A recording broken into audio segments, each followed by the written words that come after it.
Chairman, we're now live. Thank you. Good evening, everybody. Welcome to tonight's Corporate Finance and Property Select Committee meeting. A warm welcome to everyone attending and the viewers watching live on the Council's YouTube channel, which is Hillingdon, London. My name is Councillor Mills and Chairman of this meeting. Details of the business to be considered today are shown on the agenda, copies of which are available to members in the room and also accessible online under the live broadcast. For those present in the room and intending to speak, please note that you'll be filmed and any statements you make will be recorded and made public.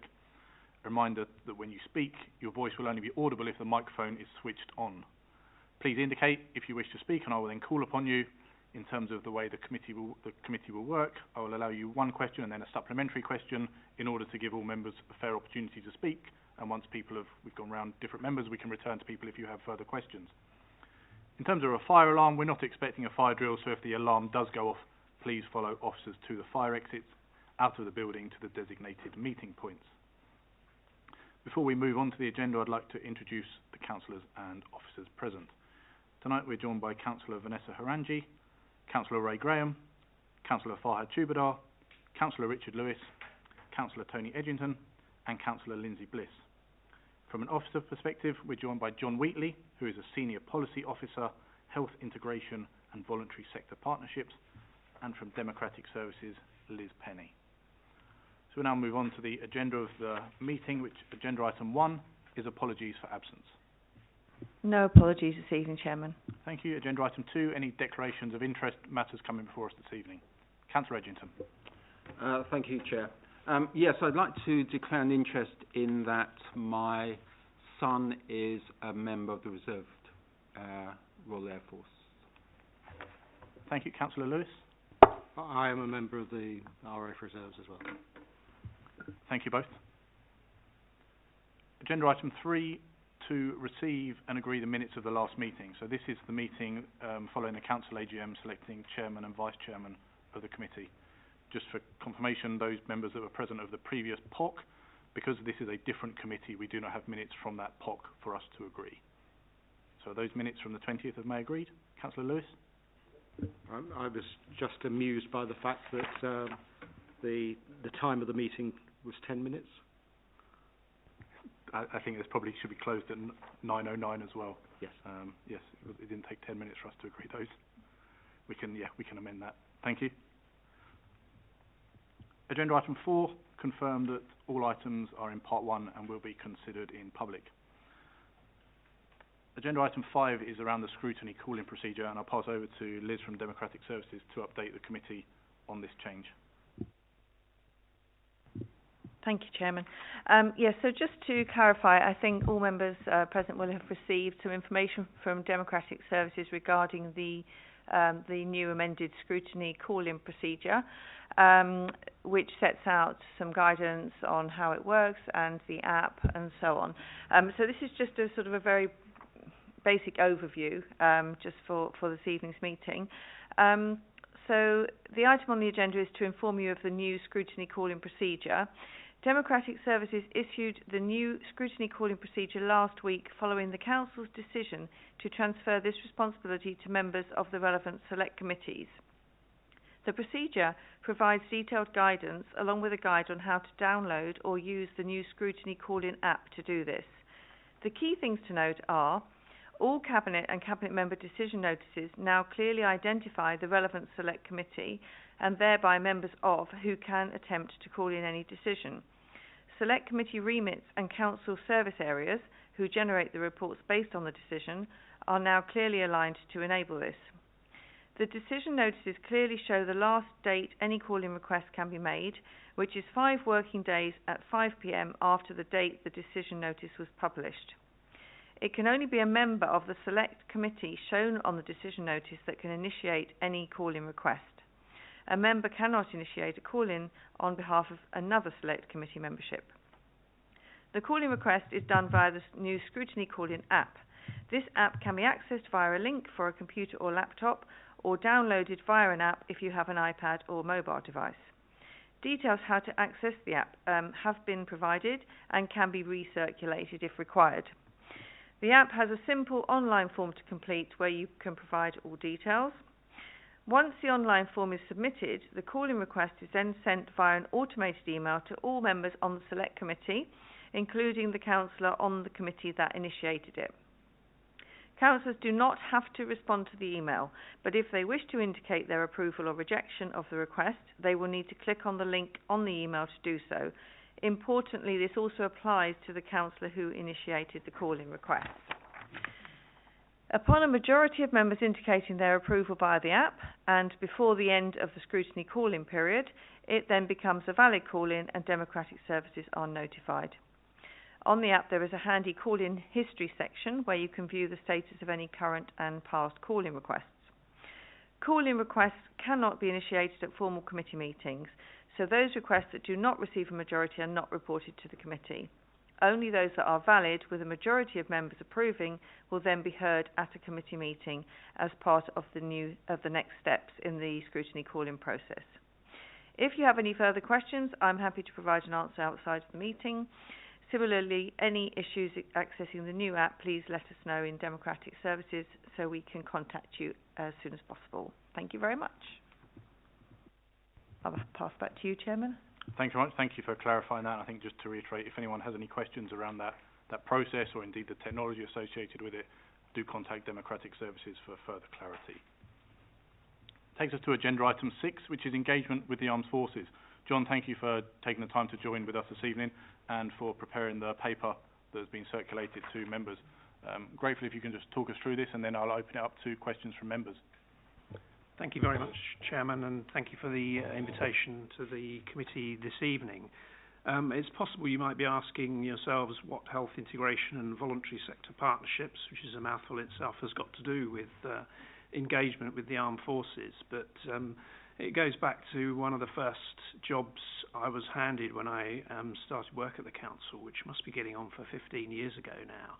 And it was a time when the government of the day was hesitating about whether or not it would support Normandy veterans travelling out to France, and the then leader of this council put out a public offer to fund a trip for any Normandy veteran who wanted to make a return to the beaches. And one veteran stepped forward, so in my first or second week I was phoning around hotels in northern France to try and find accommodation for this chap at late notice, and that began a long relationship between this council and Normandy veterans.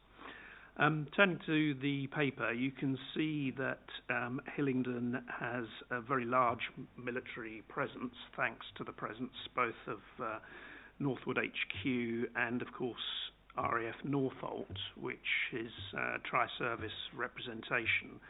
And we also have large numbers of service families, and that means we've got large numbers of pupils who are service pupils, the highest of any borough. They're concentrated in the areas around Northwood, Ruislip, Ickenham, those sorts of areas where there's proximity to those two bases. So we're pretty well served with numbers. We've also got the cadet units and a large number of married quarters. So there's a large armed forces community within the borough. The Covenant, just to remind you, has two underlying principles which have kind of evolved a little bit since the Covenant was first set up. Originally it was simply about not facing any disadvantage compared to other citizens. The second point about special consideration being appropriate in some cases has been added more recently, and there's specific reference there to people who've been injured or bereaved. The Queen's speech made reference to putting the Armed Forces Covenant onto a statutory footing. It remains to be seen what that means in practice, I think. The wording I've seen is that authorities, including local authorities, must have due regard to the Covenant, and what that means in practice can vary depending on what approach people take. Having due regard to might mean you consider it and disregard it, but it might be more meaningful than that, so we wait to see. As you can see, the London Borough of Hillingdon, along with pretty much every other authority now, has signed the Armed Forces Covenant, And initially we had a partnership board which had service representatives. RF Northolt was represented, Brunel was represented, lots of service charities. The Lord Lieutenant for the borough was a representative as well. So there was lots of links with the armed forces and representatives thereof. Royal British Legion as well was there, of course. It hasn't met for a few years, and you might want to come back to that in your questions later as to the reasons for that. And the scheme of delegations at the moment devolves responsibility for engagement with the armed forces to the leader of the council. And back in January of this year, Councillor Sir Ray Puddifoot was appointed the armed forces champion with a specific role in that area. In terms of policy, in the field of housing allocations, our social housing allocation goes beyond the statutory requirements for additional priority for members of the armed forces, veterans and serving a form of reserves. It gives additional preference as a local priority. Please don't ask me any detailed questions about the allocations policy because I don't know the full detail. You'd have to ask my housing colleagues if you need specific questions about that. Housing is a big issue for individuals leaving the service, people who've served before, people who are in need of housing as a result of relationship breakdown. A lot of those cases do come through to me because my name's on the council website, and I do my best to route them to the right part of the council to get some assistance there. We also get a lot of inquiries from parents who are moving into the area with school-age children if they're deployed into either Northwood HQ or to RF Northolt. Often the timing of their deployment doesn't fit with the school place's year, as it were, and we've built up quite good relationships with London Region MOD now on the back of discussion of a number of cases, so that there is a better understanding on both sides of what the pressures are, and whenever possible we try to accommodate children who are coming in at late notice. In the past, the government, as part of the Armed Forces Covenant, has run a grant scheme, and we were successful with 2 applications to support the public open days previously held at RF Northolt. And as you can see on page 5 and 6, and as you'd expect, Hillingdon's very good at the civic pride aspects of engagement with the armed forces. At least 2 marches through the borough, freedom of the borough for 63 Squadron. I think we still organise fishing days for members of the armed forces returning from operational deployments, a chance to wind down with their families, and those are extremely well received. We take great pains to brief people at Northolt on a regular basis about the Hillingdon First card, so that they're able to access all of those things. And we are holders of a silver award under the government's employer recognition scheme because of the policies that we have towards reservists in the council. Apart from Councillor Lewis, I know we used to have some staff who were reserves, and I don't know whether we have any at the moment. And the rest of the paper lists the sort of ceremonial, the commemorations that the borough operates. So if I pause at that point, I'm happy to take any questions that members of the committee may have. Yes, thanks very much. Happy to open that up to any questions. Councillor Graham. Yes, thank you, Mr. Wheatley. I'm a councillor in Uxbridge North, and within Uxbridge North lies what is nowadays referred to as the St Andrews Park Estate, which was formerly a large housing estate for military personnel. And my thoughts are around the housing allocation situation. Many of these former, and I say many, there are quite a lot, many of these former military homes on that estate are now unoccupied, and some have been unoccupied for a very long time, and the number is increasing. My understanding is that Addington Homes, and perhaps some other organisation, work on behalf of the Ministry of Defence, and try as we may, we councillors haven't been able to get any firm line as to what they're doing about these empty properties. Now, could not these homes be reallocated to service persons, etc.? I mean,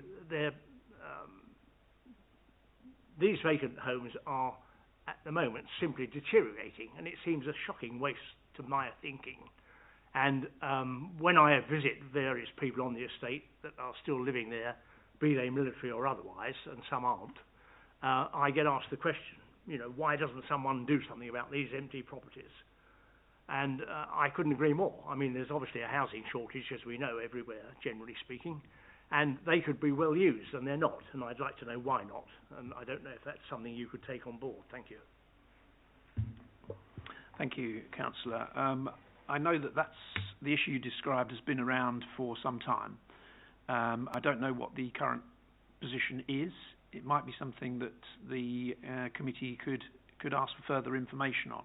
I know that my planning colleagues have been aware of this for some time, but it might be that further pressure, either on the MOD, Addington Homes directly, would help move things along.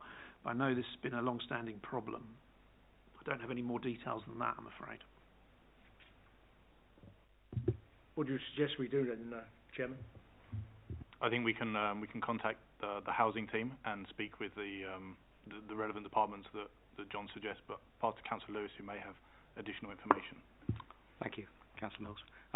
The issue is that the RAF is beholden, and the Ministry of Defence are beholden to restore the houses to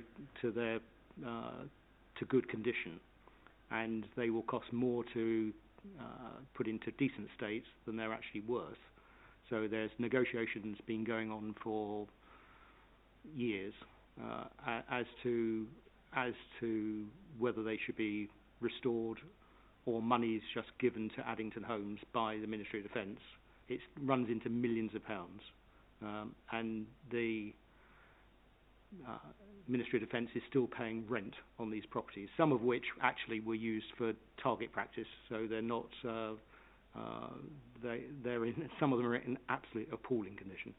So they've done house-to-house clearances. The RF regiment's done house-to-house clearances with them, so as training, and they are. It will cost more to actually put them back to rights than they're actually worth. So, but the Ministry of Defence has a contract that runs, or a lease that runs for many years. So they continue to pay the rent on them. It's a mess. Well, it seems to me, Chairman, that it's high time that some pressure was brought to bear on the Ministry of Defence with a view to sorting out this problem. One way or the other, the matter is going to be resolved in due course. The sooner it's resolved, the better, I would have thought, for everyone concerned. John, whilst this is clearly not like within your direct remit, do we have, or through you or through colleagues, contacts through the MOD where we can ask this question to obtain an update or response, do you believe? Yes, I can ask my colleagues in housing and planning to look into this and give the committee an update on the matter. Okay, Liz, can we sort of follow that through so that we request it as a committee to get an update to come back to us? Councillor Lewis. I was actually the contact with the Ministry of Defence, because Councillor Bianco raised this with me about 3 years ago, and I managed to get some replies, but very, very limited information you can get out of the MOD. Councillor Edgington? Yes. Could I ask, is it possible, and probably nobody will know here, but is it possible to have a compulsory purchase order by the council for properties which are just empty? I think there are situations where the government encourages councils to take over properties which are in a dilapidated state, which aren't being used for housing. I think if we're asking the question of planning and housing, we can include that as part of our request. Is a compulsory purchase order an option or a consideration that can be looked at in these circumstances? I hate to say it, but it's a minefield, and you won't get anywhere with Ministry of Defence. You won't get anywhere with Addington Homes. It's been going on in negotiation for years, and just asking a question won't achieve anything. Ministry of Defence is one of the most intransigent, opaque organisations I've ever come across. I think, whilst that may well be the case, I think, yeah, I think if members have an interest in it and have questions around it, we can fire off an email. Like I say, if we get a response, and similarly to how we've tried with other operations in terms of the business rates at Heathrow, we pursued that and didn't really get anywhere, but we felt we made the effort. So I think, given Councillor Graham's questions, we can ask on that. Anyone have any other questions they wanted to ask John? Councillor Edgington. Yes, thank you, Chair. John, thank you for the report. It's interesting to see quite how much the council supports armed forces. I believe that the National Covenant talks about support for both serving and reserve officers. And I'm not sure there's very much in here about reserves officers. In fact, I didn't see anything at all about it. So I don't know whether, if it's possible to know how many reserve officers there are, or reserve members of the reserves are living in Hillingdon, and also what support is actually given to them by the council. That's a good question. I don't know the answer. I don't know whether there is a source of information about reservists.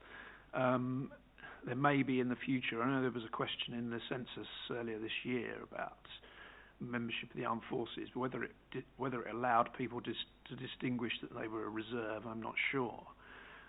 It's a question, again, I'll have to take away and ask contacts around the armed forces and in reserve organisations whether they do have a source of information. But we suspect there's quite a number, but we don't know the answer, I'm afraid. Councillor Lewis. John, you mentioned about Northwood, PJHQ, being part within our location, but it's not really, because it's actually in Hertfordshire. It's just outside. But I wondered whether there was much liaison between Hertfordshire County Council or Three Rivers and us on housing allocations and any joint working. It's not something that has crossed my desk, to be honest. I think the personnel at Northwood HQ, I stand to be corrected, tend to be more settled in their housing situation than other members of the armed forces. They're not subject to the same deployments, I suspect. So it hasn't crossed my desk as an issue to the same extent. It might be that we should contact Hertfordshire and ask them whether they see it as an issue from their perspective and open a dialogue.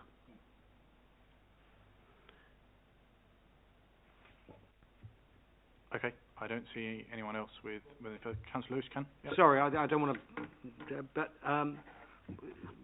one of the big issues is service personnel exiting from Northolt, and they do 2 or 3 year tours of duty, and they are given 3 months notice that they're given 3 months worth of training and configuring them to civilian life. And part of our thinking when John and I visited and had discussions at Northolt was that we could get involved a lot earlier in that, and it is a big pool of well-trained, disciplined people who we could actually use, as well as partners who are living there, and the thoughts were that we could actually circulate vacancies within the council to Northolt to see whether we could pick up on some of them and fill some of our holes in our personnel. Yeah, that sounds very good. I think like we said here, There's a large amount that we do when people come in terms of, what I say, making them aware of how things operate locally, hitting the first card, getting signed up for that. But yeah, in terms of exiting, is there anything, so on that comment, do we do anything further with them? Have we been able to progress that, I guess, with recruitment in terms of the HR team to say, when looking for vacancies, do we liaise with the military as a partner for future opportunities for people that are exiting? Yes, I think Councillor Lewis mentioned the visit we had to RF Northolt, which must be a couple of years ago now. And I think that was the start of a dialogue which should be continued. Typically, I get contacted by either individual service people or ex-service people saying, can I have a house? I need either social housing, or I'm expecting to leave the service in the next year. What are my housing options? And I need to route those people through to the right colleagues to provide them with an answer. There's more the RAF can do as well, I think, because often people who've had a long military career have been sort of provided with housing as part of their service, and they've lived in various parts of the world. And when their service comes to an end, they've been living in a rather attractive borough, which is Hillingdon, and want to stay here and find that the costs of housing are far higher than they've been paying as part of the service. So there's a degree of sort of preparation and education about what you're going to do after your military career comes to an end. But I think there's more to discuss. The RAF has never come to us and said, could the council set aside a number of properties which would be available to people leaving the service, either as social housing for rent or to purchase? They've never asked that question, and I think it would be one that we'd need to respond to. Councillor Lewis? It must be said that a lot of people do have houses elsewhere in the country, and they do go back to those areas, or they go back to where their families originate from. So it's not I don't think we'll be deluged with people wanting to stay necessarily, but there are issues around service personnel who are divorced or separated, where the service will only pay for and accommodate those who are actually serving, not the families, once they're separated. And there are issues around housing when they come out. So yeah, it would be there should be a better dialogue, and it should start earlier than the RAF actually starts it. It should be, when you come to Northolt, you know that that's your last tour in a lot of cases, and so really given a run up of 2 years would be a hell of a lot easier than having a 3-month run in. Thank you. Anyone else? Any further questions? No? In which case, John, thank you very much for taking the time to put together a report and come to speak with us this evening and respond to those questions. You're free to leave the meeting whenever you wish. Thank you.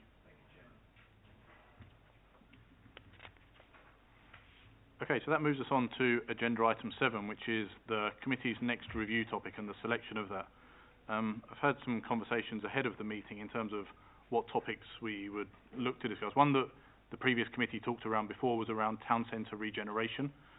However, given the impact of COVID and also the change in the jurisdictions of the responsibilities of the committee, that no longer falls under us, so that one we won't be progressing with. One that I'd like to bring to the committee's attention follows a paper that we received last year around business performance. We had a presentation on performance management, and those members that were part of the committee last time, I think, probably agree that the output of that was quite light and probably identified a number of gaps. So I think that's an area that we could really drill down in and look into. I think one of the things that came out of that meeting was that as a council, we don't have a set of sort of key metrics or any monthly reporting to the senior management team, which in any organisation, public or private sector, I think should be a standard thing in place. And I think a number of other councils do it. I think it would give us a chance to measure ourselves against other councils as well in terms of how they're doing, both other neighbouring boroughs, but also those in other parts of London. So that's something that I would like us to consider and would like to propose as our major review. I don't know if anyone has any comments or thoughts on that, either those who were involved in that piece previously or if there are other topics that members would like to suggest us to consider looking at. Councillor Bliss. Yeah, there's actually a couple of things that I was quite interested in here. I mean, the first one is repairs, specifically sort of the times taken for repairs, how successful the repairs are, whether things have to be done on more than one occasion, whether lack of maintenance is causing the repairs bill to be higher than it should be, and that kind of thing.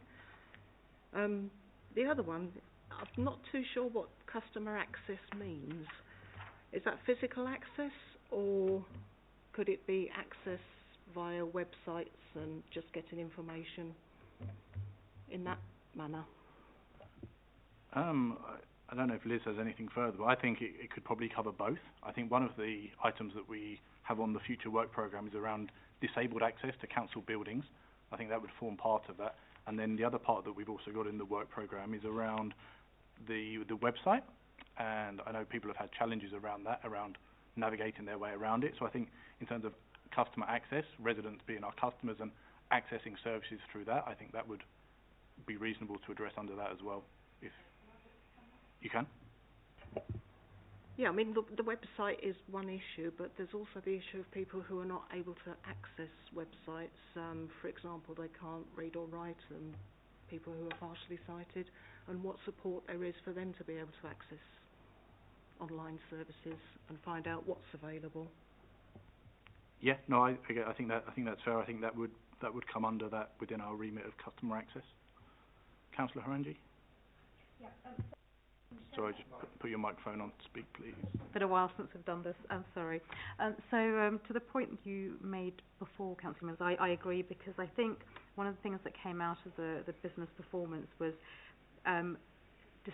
strategic decisions were not being made with data, and only some operational decisions were being made with the data. So I think there's a lot more to find out, I think, about what is the data being used for. And I know certainly one of the things that came up was around data quality issues. And I think it would be really good to just delve into that a little bit more, and to be able to answer one of the questions that Councillor Bliss raised about repairs. Again, that would fall into that as well, having the relevant KPIs. So I think that's a good one to have a look at. Thank you. Councillor Edgerton. Yes. I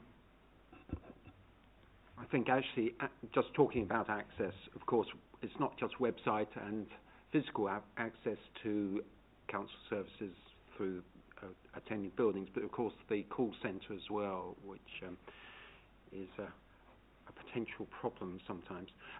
The one area which I was thinking might be worthwhile considering, and one which is particularly important to all residents, is data protection. And that's an area which is becoming more and more crucial.